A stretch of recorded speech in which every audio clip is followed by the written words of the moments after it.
Hello, I'm Jim Burnett of NASA's Lewis Research Center in Cleveland, Ohio. In this third episode of the history of space travel, we'll see a film called The Astronauts, United States Project Mercury. It was released in 1960. The subject is the training of America's first 7 astronauts. During one brief scene, you'll see a centrifuge machine which spun the astronauts as part of their training here at the Lewis Research Center. They were whirled about 3 axes. The astronauts could practice bringing the machine out of a complex spin by controlling nitrogen gas rockets attached to the machine. It made more than one astronaut dizzy, but helped teach them the coordination needed to bring the spacecraft out of dangerous spins, a critical talent in actual spaceflight. The machine was also used to study the effect of acceleration on the ability of the eyes to clearly see instruments. Scientists did find that acceleration causes blurring of vision, but that focusing on a single instrument would help. Please keep in mind as you see the film that long hours of experimentation and training were spent on the ground before we put men into space. This is a press conference.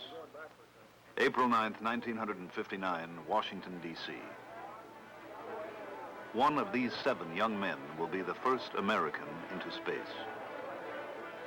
These are the astronauts. United States Project Mercury.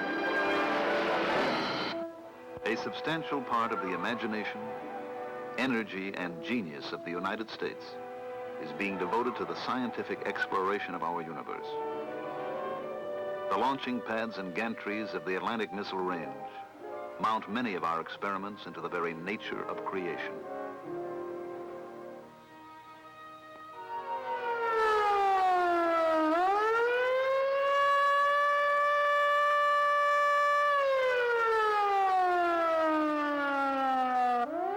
Attention all personnel, please clear the launching area.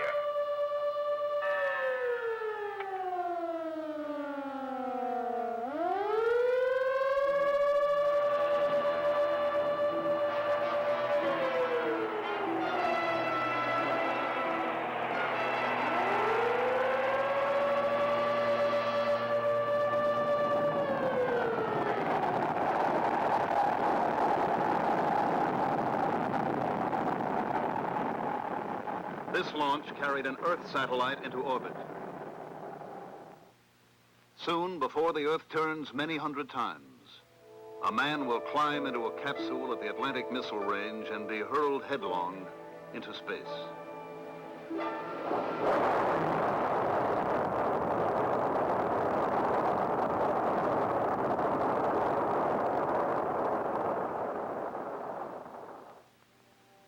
Why? Why must man go into space? Why must he attempt this new and forbidding environment? Space with its belts of radiation, meteorites, solar winds, unknown cosmic forces. To explore his world, man has always risked the unknown. Because it is unknown, and man's nature is to know. Project Mercury is a beginning for man in space. It will take him 100 miles from the Earth. Here, we think there are no radiation belts, solar winds, or unknown cosmic forces, but man, the scientist, the explorer, must see for himself.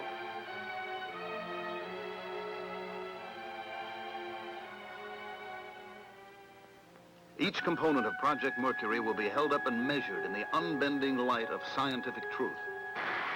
Will it work? Why? Does it work under load? Why not?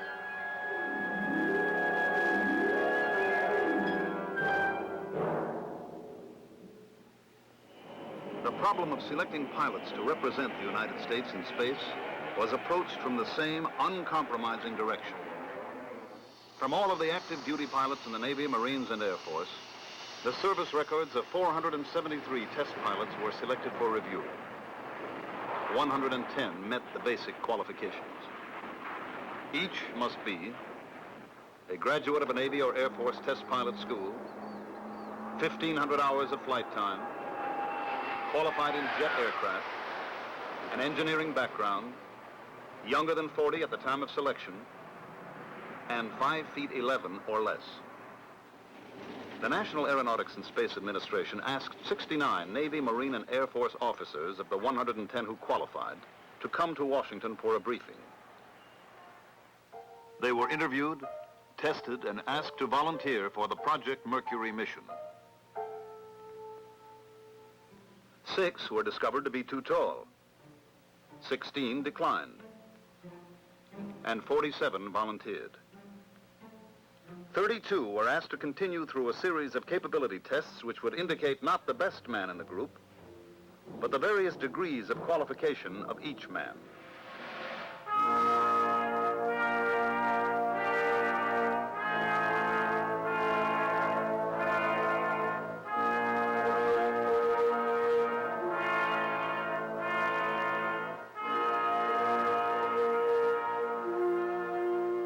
Two candidates reported to the Lovelace Clinic in Albuquerque, New Mexico for an exhaustive series of physical examinations. These tests were divided between those given under normal clinical procedures and a series used for the first time in Project Mercury. A series of dynamic tests designed to measure the candidates' abilities during physical stress.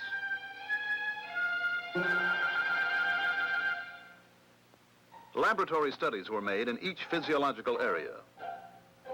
As military pilots, these men had passed yearly flight physicals.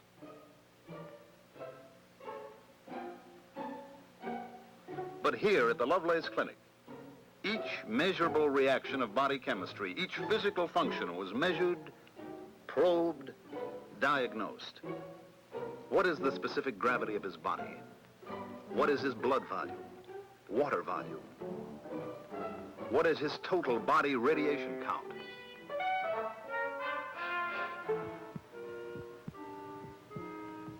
We are listening to his heart. When the astronaut is orbiting in space, the measure of his heart's contraction and expansion will be telemetered to the Mercury tracking stations.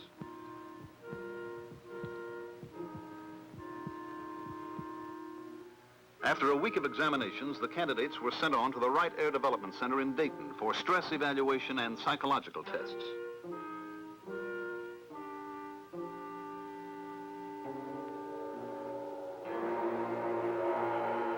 This Project Mercury candidate is preparing for stress. The weight of 8 gravities will thrust upon him as he rides the human centrifuge.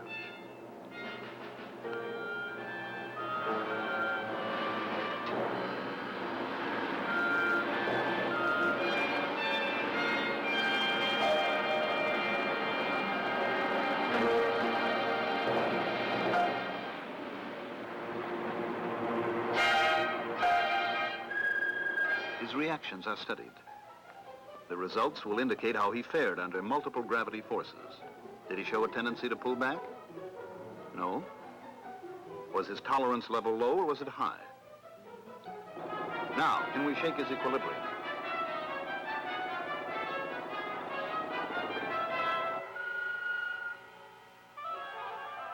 How does this affect his pulse and blood pressure? And what about his mental balance, his imagination, his personality, motivation?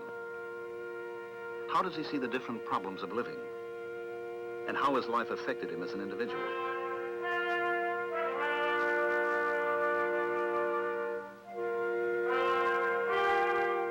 Test his memory, comprehension, perception, visualization. Ask him to describe himself in 100 different ways with a battery of tests. Now, take him up to 65,000 feet for 1 hour in a pressure chamber.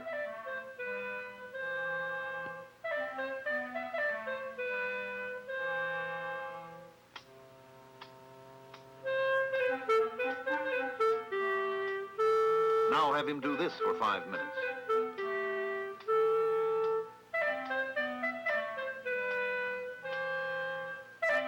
Then ask him to take a walk. Walk until his heart beats 180 times a minute. Elevate the incline 1 degree every minute.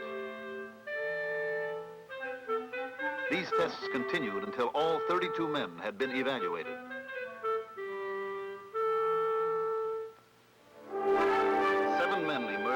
competitive purgatory as the Project Mercury astronauts. At McDonnell Aircraft, they saw a model of the space capsule they would ride into orbit. They sat in the cockpit for the first time.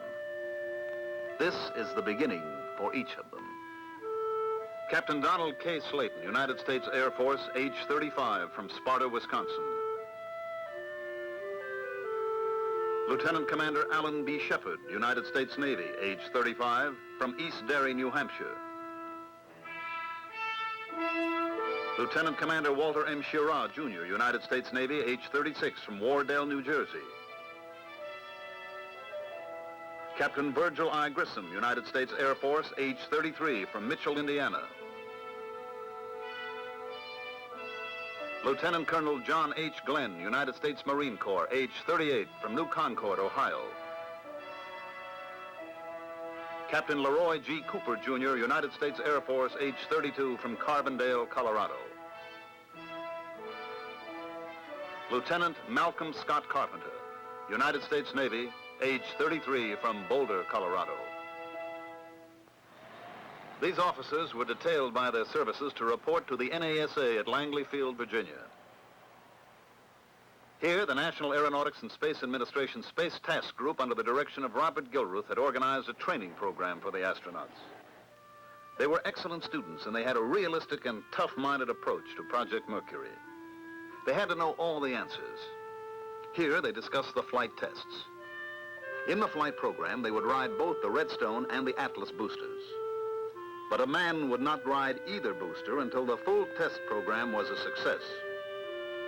The schedule included first instrumented capsules, then capsules with a monkey aboard, and then one of the 7 would go into space.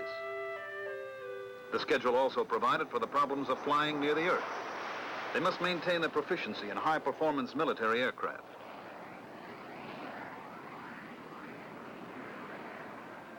Out of this training together, a strong esprit de corps developed. They all felt that this must be a team effort involving all of Project Mercury. Recognition would undoubtedly go to the man who makes the first flight. But the second, third, or fourth flights may produce far more scientific information than the first flight.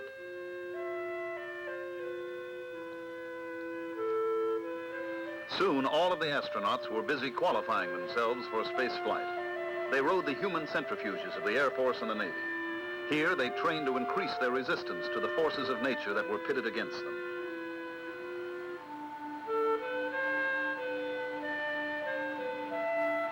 But each new experience, each small physical or mental victory was backed up by hours of classroom work. The time had come to select the pressurized flight suit they would wear. All of the suits tested were air-conditioned, had an attachable helmet, and would protect the pilot from heat and from the deafening 155 decibel noise of the blastoff. The problem was to select a suit which had complete pressure integrity, which was resistant to temperature and was not too bulky, a suit which allowed comparative freedom of movement, yet a suit which was completely reliable. This modified U.S. Navy Mark IV suit worn by Shepard was selected for further testing. To get the feel of space flight controls, this trainer at NASA's Lewis Research Center in Cleveland demonstrates the possible motions of a capsule in space.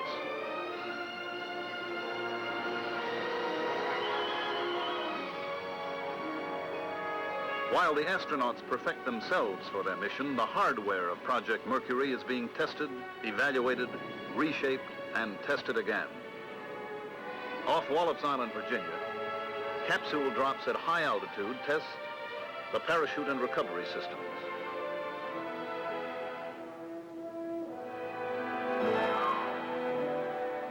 At 10,000 feet, the parachute will open.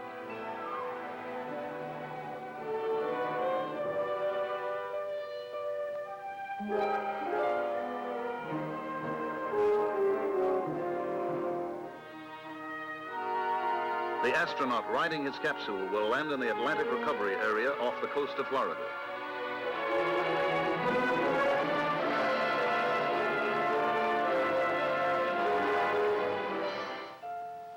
The astronaut must learn to tolerate the heating he encounters during his fall back into the atmosphere.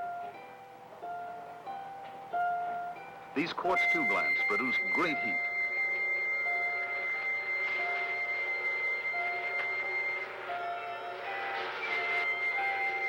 Among the astronauts, Walter Schirra is charged with the special problem of studying the capsule environment.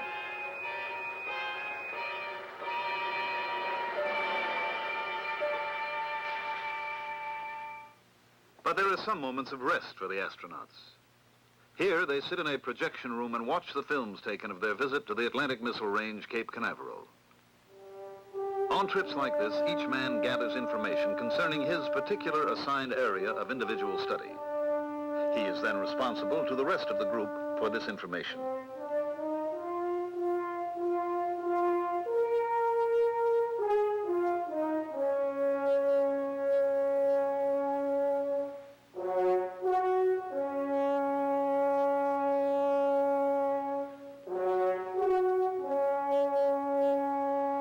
Grissom's area of responsibility is the flight control system, including the automatic pilot.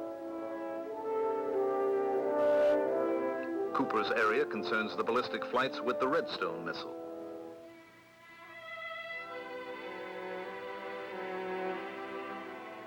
Shepard is concerned with tracking and recovery of the capsule.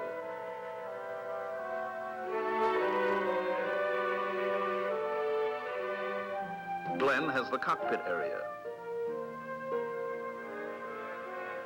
Carpenter, communication and navigation.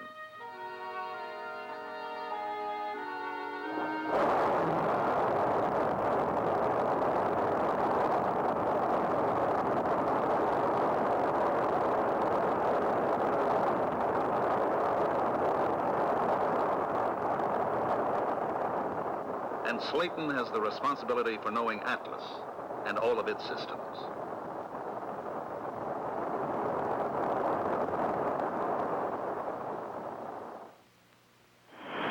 The possibility that trouble may develop with the Atlas or the Redstone during the countdown or during the takeoff is looked squarely in the eye by the astronauts and the engineers behind Project Mercury. This booster was not a Mercury vehicle, but imagine the worst possible situation for the astronaut, that his capsule is now mounted on top of this Atlas. The escape rocket takes the capsule away from the booster.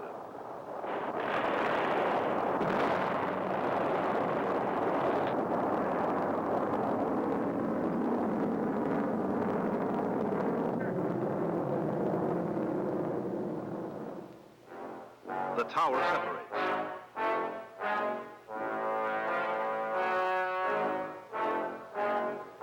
The parachute opens, and the capsule lands in the sea.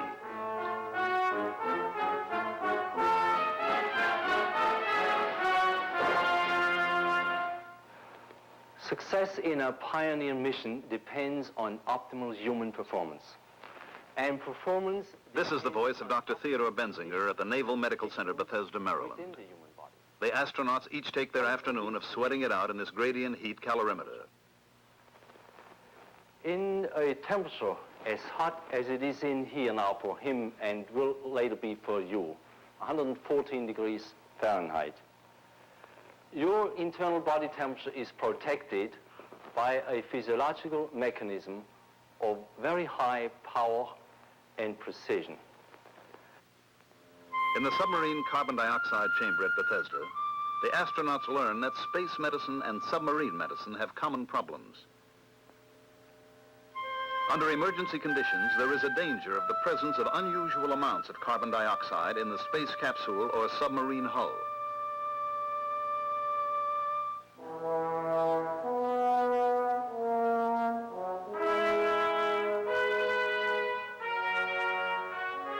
After 2 hours in the chamber under 3% carbon dioxide, these men are tired. But they were convinced that they could function for quite a long time. At least long enough to make a complete orbit of the Earth and then to make an emergency re-entry and landing.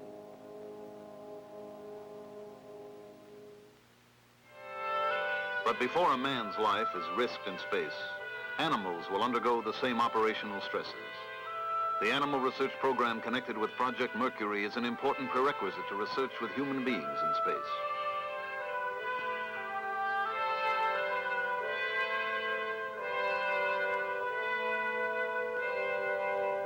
The NASA research, which created the individually molded couch, was another step toward minimizing the hazard of injury during the Mercury mission.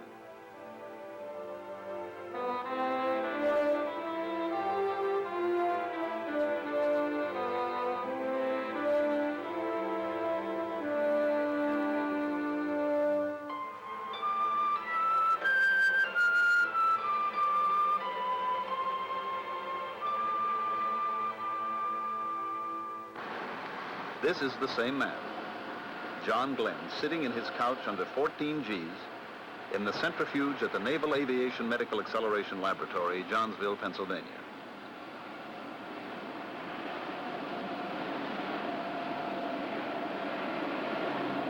And this is Gus Grissom. The astronauts consider this experience as probably the most important phase of their space flight environmental training.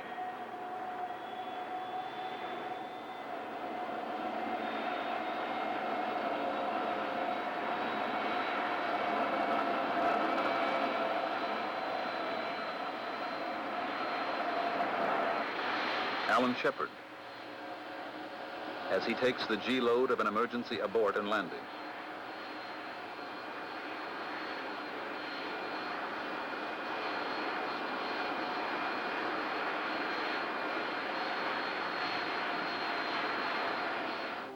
To be able to take this physical beating, these men must be conditioned like athletes. And the astronauts find that the physical discipline of underwater swimming is oddly effective in training toward a space mission.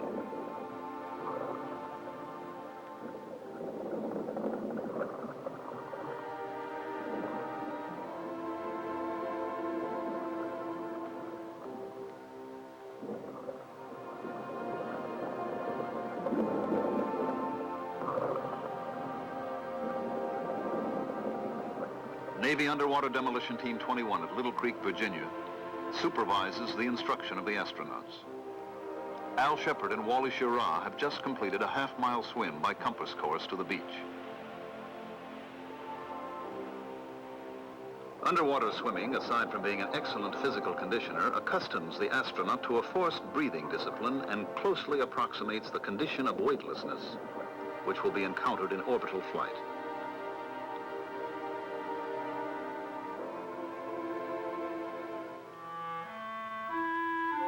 Now, imagine, if you will, that you are watching the first Project Mercury launching at the Atlantic Missile Range, Cape Canaveral. At launch time, the manned capsule with its escape system is thrust into the sky by the 2 booster engines and 1 sustainer engine of the Atlas.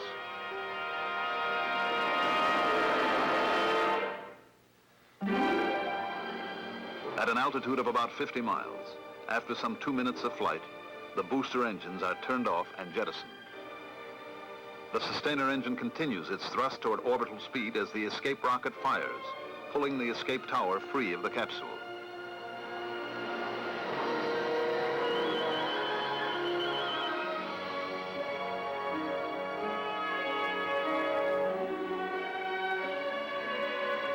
Orbital speed will be achieved at about 100 miles altitude.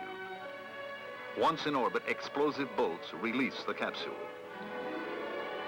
Separation rockets on the capsule fire, pushing the capsule away from the Atlas.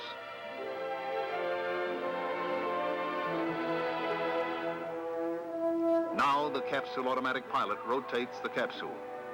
If the automatic pilot fails to respond or becomes erratic, the pilot has controls to maneuver the capsule into proper orbital attitude. Through a periscope or through his window, the pilot observes the earth below and the heavens beyond the horizon.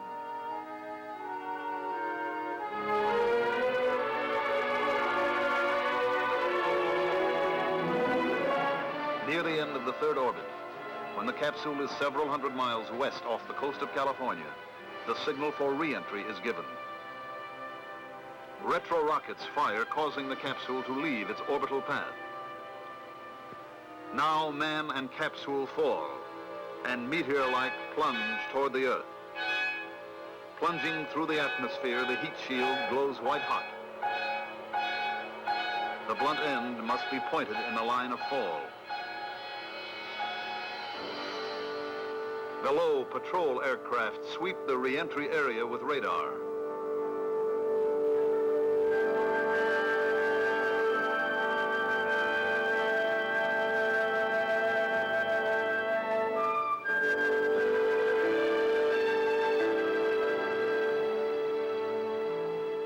At 10,000 feet, the main parachute extends and a SOFAR bomb is released. The bomb, exploding some 3,000 feet under the ocean, provides an accurate fix. With this information, patrol aircraft and ships converge on the spot where the capsule is expected to land. When the capsule hits the water, the parachute is released and sea dye marker spreads out on the surface of the water. As the capsule floats in the sea, a signal light and automatic radio transmitter indicate the exact position. And so before the Earth turns many hundred times, another booster will rest on the pad at the Cape. And one of the astronauts will ride here on the shoulders of Atlas. This unmanned Atlas booster and capsule proved in the flight test experiment named Big Joe that this vehicle could perform the mission.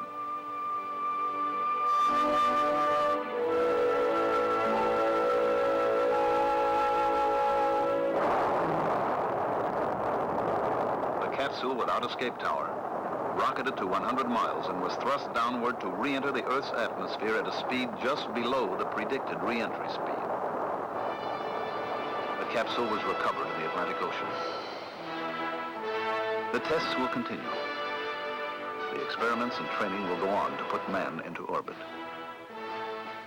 These are the astronauts. United States Project Mercury.